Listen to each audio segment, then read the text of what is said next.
विषय न्यूज 24/7 में आप सभी को सुस्वागतम। दर्शक, दुनिया के कई देशों की तरह भारत भी अपना मिलिट्री सैटेलाइट लॉन्च करने जा रहा है। एक दो नहीं बल्कि 152। इस पर 27,000 करोड़ से ज़्यादा रकम खर्च होने की संभावना है। भारत सरकार ने इसे अपनी मंजूरी दे दिया है। ऑपरेशन सिंदूर के बाद इसमें तेजी लाने के निर्देश भी दिया गया है। वैज्ञानिक पहले से ही इसमें जुटे हुए थे। अगले साल तक भारत को इसकी पहली खेप मिल जाएगी।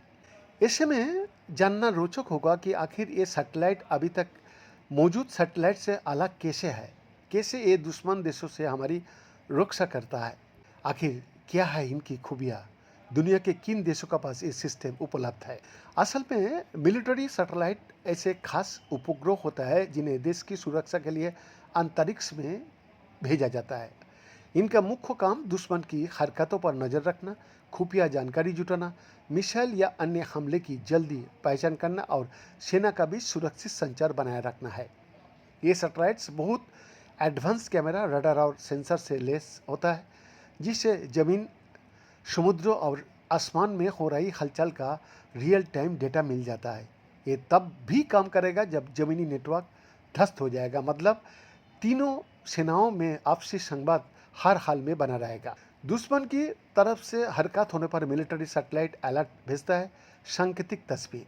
ये कैसे बजाता है?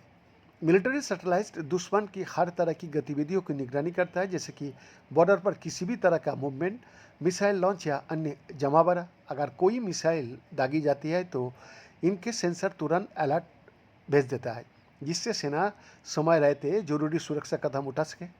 इसके अलावा युद्ध या आपातकाल में जब सामान्य संचार बाधित हो जाता है, तब ये सैटेलाइट सेना का बीच सुरक्षित बातचीत और आदेशों का आदान प्रदान जारी रखने में सक्षम होता है। ये उपग्रह दुश्मन की हथियार ठिकाने, सैनिकों को तैनाती और उनके संचार आदि का भी विस्तृत जानकारी जुटाता है।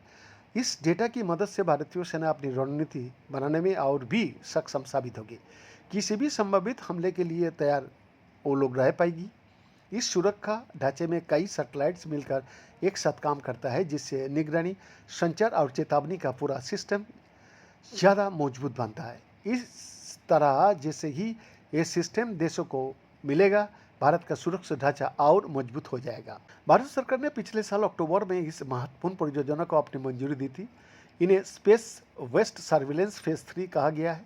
इसका पहला बैच साल 2027-28 तक तथा पूरा नेटवर्क साल 2029 तक तैयार करने की योजना पर काम हो रहा है। ऑपरेशन सिंदूर में आई चुनौतियों को देखते हुए इस प्रोजेक्ट में तेजी लाने का निर्देश दिया गया है। उम्मीद किया जा रहा है कि अब पहली खेप अगले साल यानी 2026 में ही तैयार होकर सेना की मदद को उपलब्ध हो जाएगी। इससे भारत का सुरक्षा जी हाँ, इससे भारत का सुरक्षा तंत्र और मजबूत होगा और स्थल, वायु, नौ सेनाओं को अतिरिक्त ताकत मिलेगी। भारत के अलावा अमेरिका, रूस, चीन, फ्रांस और इसराइल जैसे देश में मिलिट्री सैटेलाइट्स का बड़े पैमाने पर इस्तेमाल वो लोग करता है। ये देश अपने अपने उपग्रहों से न सिर्फ निगरानी रखता है बल्कि मिसाइल, चेतावनी और खुफिया जानकारी भी जुटाता है। बीएन का एक्सक्लूसिव रिपोर्ट, बेसनी 24/7 रांची।